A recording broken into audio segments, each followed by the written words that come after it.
Hello बच्चा लोग, welcome to your class त्रिशूल एकेडमी। स्टूडेंट्स, आज हम स्टार्ट करेंगे 10 साइंस चैप्टर नंबर फर्स्ट में एक्सोथर्मिक रिएक्शन और एंडोथर्मिक रिएक्शन। ये टाइप्स ऑफ केमिकल रिएक्शन के ही क्या है, पार्ट्स है।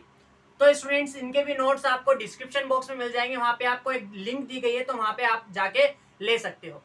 स्टूडेंट्स, बिना किसी देरी के इन टॉपिक्स को भी हम कवर करते हैं।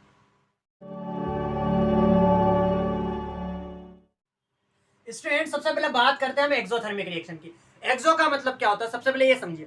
तो एक्सो का मतलब होता है किसी भी चीज का बाहर निकलना। कोई भी चीज बाहर निकल जाए वो एक्सो होगी। जैसे कि आप अगर देखो, किचन रहता है तो किचन के ऊपर एक विंडो लगी रहती है सबसे ऊपर, और वहां पे एक फैन लगा होता है जिसको हम एग्जॉस्ट फैन बोलते हैं। तो जब हम स्टोव अगर जलाते हैं, स्टोव को अगर ओपन करेंगे, उसकी फ्लेम जब जलाएंगे तो वो फ्लेम जो रहेगा वो आसपास की सराउंडिंग में जो गैसेस रहेगी उसको क्या करेगा, वो गर्म करेगा। साथ ही साथ जो भी यूटेंसिल आपने यहाँ पे रखा है, तो वो यूटेंसिल के अंदर से भी वाटर वेपर जो है वो ऊपर उठेंगे, ये यूटेंसिल भी गर्म होगा। तो आसपास की जो सराउंडिंग की जो एयर है वो गर्म होगी, और अगर वो गर्म होगी तो वो क्या होगी, गैसेस जब गर्म होती है तो ऊपर उठ जाती है। क्यों ऊपर उठती है? क्योंकि जो गैसेस गर्म हो जाती है वो उनका जो वेट रहता है या उनका जो मास रहता है वो क्या हो जाता है, कम हो जाता है। उनकी जो डेंसिटी रहती है वो कम हो जाती है, जिसकी वजह से वो ऊपर उठ जाती है। ठीक है, क्योंकि हल्की गैसेस जो रहती है वो ऊपर उठने लगती है, तो वो ऊपर उठ जाएगी। अब यहाँ पे लगा है हमारा एग्जॉस्ट फैन। तो एग्जॉस्ट फैन जो रहता है वो क्या करता है, उन गैसेस को रूम के बाहर कर देता है। तो वो गैस को क्या कर रहा है, बाहर करता है। तो इसीलिए उसका नाम क्या रखा है, एग्जॉस्ट फैन रखा है। एक्सो का मतलब बाहर निकालना। ठीक है, अब थर्मिक का मतलब समझिए। थर्मिक का मतलब समझिए, थर्मिक का मतलब होता है हीट। क्या होता है? हीट। तो ऐसी सारी रिएक्शंस जिसमें हीट बाहर निकले, हीट इवॉल्व हो, तो ऐसी सारी रिएक्शन को हम क्या बोलेंगे, एक्सोथर्मिक रिएक्शन बोलेंगे। अब इन एक्सोथर्मिक रिएक्शन के कुछ एग्जांपल्स हम देख लेते हैं। तो सबसे पहला अगर अपन एग्जांपल देखें तो देखिए स्टूडेंट्स, हमने कार्बन लिया, मतलब हमने कोयला लिया। अब उस कोयले को हम क्या कर देते हैं, जला देते हैं, तो क्या बनता है, कार्बन डाइऑक्साइड बनता है।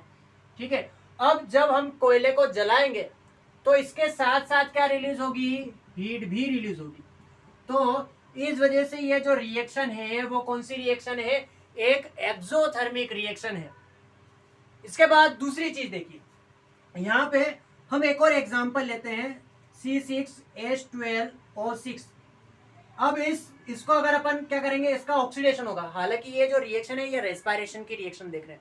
रेस्पिरेशन जो है वो एक सेल्यूलर प्रोसेस है जिसमें जो ग्लूकोज रहता है, मतलब ये ग्लूकोज जो है वो अपना फूड मटेरियल है। ये फूड मटेरियल, ये ग्लूकोज जो रहता है वो ऑक्सीडाइज होता है इनसाइड द सेल। मतलब जो सेल रहेगा ना, उस सेल के अंदर ग्लूकोज आ गया है। ठीक है, तो ये ग्लूकोज जो रहेगा ये ऑक्सीडाइज होगा, किसके वजह से, ऑक्सीजन की वजह से। ऑक्सीजन के थ्रू इसका ऑक्सीडेशन हो जाएगा, और फिर उसके बाद क्या निकलेगी, उसके बाद देखो, उसके बाद कार्बन डाइऑक्साइड बनाएगा, फिर उसके बाद वाटर बनाएगा, और साथ में हाई अमाउंट में एनर्जी प्रोड्यूस होगी। ठीक है, अब अगर आप देखो तो जब आप एक्सरसाइज करते हो ना, तो रेस्पिरेशन की जो प्रोसेस रहती है वो बहुत ज्यादा फास्ट हो जाती है, तभी तो आपकी जो बॉडी रहती है वो गर्म हो जाती है। तो ये भी एक क्या है, एक्सोथर्मिक रिएक्शन है, जिसमें हीट क्या है, हीट एनर्जी, जो एनर्जी है वो हीट के फॉर्म में निकल रही है। ठीक है, तो यहाँ पे अगर एनर्जी निकल रही है तो वो भी एक क्या है, वो भी एक एक्सोथर्मिक रिएक्शन है। अब स्टूडेंट्स, ये तो हमने समझ लिया कि एक्सोथर्मिक रिएक्शन क्या होती है। इसके साथ साथ हम एक और एग्जांपल लेके चलते हैं जो आपने इसके जस्ट पहले पढ़ के रखा है, कि हमने क्या करा, हमने कैल्शियम ऑक्साइड लिया, उस कैल्शियम ऑक्साइड को हमने पानी में डाला, तो वो क्या बनाएगा, कैल्शियम हाइड्रोक्साइड बनाएगा, और साथ ही साथ क्या रिलीज करेगा, हीट भी रिलीज करेगा। आप अगर देखो तो जैसे कि बकेट ली, उस बकेट के अंदर हमने पानी फिल करा, और फिर उसके बाद हमने चूना डाला, मतलब कैल्शियम ऑक्साइड, जिसको हम क्या बोलते हैं, जिसको हम क्विक लाइम भी बोलते हैं। तो वो क्या प्रोड्यूस करेगा, वो प्रोड्यूस करेगा कैल्शियम हाइड्रोक्साइड, जिसको हम क्या बोलेंगे, स्लैग लाइम। अब अगर हम इस पानी के अंदर हाथ डाल के देखते हैं, मतलब ये जो स्लैग लाइम बना है इसके अंदर हाथ डाल के देखेंगे, तो उसका जो टेम्परेचर है वो बढ़ता हुआ दिखेगा। मतलब हमें लगेगा कि पानी का जो हमने पहले टेम्परेचर लिया था और अब टेम्परेचर जो देख रहे हैं तो वो टेम्परेचर में फर्क है, मतलब वो टेम्परेचर बढ़ चुका है। और साथ ही साथ अगर हम बकेट को भी हाथ लगाएंगे तो बकेट भी क्या लगेगी, हमें गर्म लगेगी। तो ये सारी जो रिएक्शन है वो एग्जाम्पल है किसका, एक्सोथर्मिक रिएक्शन का। तो बच्चों अब बात करते हैं हम एंडोथर्मिक रिएक्शन की। तो वर्ड पे जल्दी पहले जाते हैं। देखो वर्ड अगर देखें तो यहाँ पे लिखा अपना एंडो और फिर उसके बाद थर्मिक। तो एंडो का मतलब होता है इनसाइड, क्या होता है अपना इनसाइड, ठीक है। और थर्मिक का मतलब तो हमें पता ही है कि हीट। तो ऐसी सारी रिएक्शन जिसमें हीट क्या हो, अंदर आए। अब यहाँ पे अंदर आने को हम क्या बोल सकते हैं, एब्जॉर्ब। तो ऐसी सारी रिएक्शन जिसमें हीट क्या हो, एब्जॉर्ब हो, तो वो सारी रिएक्शन को हम क्या बोलेंगे, एंडोथर्मिक रिएक्शन बोलेंगे। अब यहाँ पे अपन इसके एग्जाम्पल देखते हैं, ठीक है। अब हाँ बच्चों याद रखिएगा कि यहाँ पे जो हीट है, मतलब जो हीट है उसका हीट का सोर्स अलग अलग हो सकता है। उस हीट का सोर्स सनलाइट हो सकता है, या इसको नॉर्मली हम लाइट बोल सकते हैं, ठीक है। तो हीट का सोर्स लाइट्स हो सकता है, या फिर उसके जगह इलेक्ट्रिसिटी, या फिर खुद हीट। मतलब हमने क्या करा, हमने किसी भी चीज को जला दिया, कोई भी, जैसे कि यूटेंसिल लिया, उसमें अपन ने हीट दे रहे हैं तो उसको गर्म कर रहे हैं, मतलब बाय हीट भी हम क्या कर सकते हैं, हीट का सोर्स। तो ये तीन चीजें हो सकती है, ठीक है। तो अगर हम देखें तो इसके जस्ट पहले वाले पार्ट में हम एक चीज कवर कर चुके हैं कि FeSO4। अब यहाँ पे मैं FeSO4.7H2 नहीं लिख रहा हूँ, इसके पहले वाले पार्ट में हम उस चीज को समझ चुके हैं, ठीक है। तो जब हम इस FeSO4 को, मतलब फेरस सल्फेट को हम हीट करते हैं, क्या करेंगे, हम हीट करेंगे। अब हीट की जगह मैं इसका साइन भी लगा सकता हूँ, किसका, ये ट्रेंगल का साइन भी, यहाँ पे डेल्टा का साइन भी मैं लगा सकता हूँ। तो मैंने हीट अगर करूंगा तो क्या बनेगा, यहाँ पे Fe2O3 बनेगा, साथ में सल्फर डाइऑक्साइड और सल्फर ट्राइऑक्साइड बनेगा। तो ये तीन चीज का फॉर्मेशन होता है। अब देखिए यहाँ पे हीट जो है वो एब्जॉर्ब हो रही है ताकि इसके अंदर क्या हो सके, इसका डिकम्पोजिशन हो सके। हमने पहले वाले जो पार्ट थे उसमें अपन देख चुके हैं कि डिकम्पोजिशन रिएक्शन जो है वो ऐसी रिएक्शन होती है जिसमें एक सिंगल जो रिएक्टेंट रहता है वो और कई सारे प्रोडक्ट में टूट जाता है। तो ये एक डिकम्पोजिशन रिएक्शन का एग्जाम्पल भी है, और साथ ही साथ ये एक एंडोथर्मिक रिएक्शन का भी एग्जाम्पल है जिसमें हीट एब्जॉर्ब हो रही है और कई सारे रिएक्टेंट बन रहे हैं, ठीक है। अब हम ये भी समझ चुके हैं कि ये फेरिक, यहाँ पे इसको Fe2O3 जो है वो फेरिक ऑक्साइड है, और यहाँ पे ये जो है वो क्या है, फेरस ऑक्साइड है।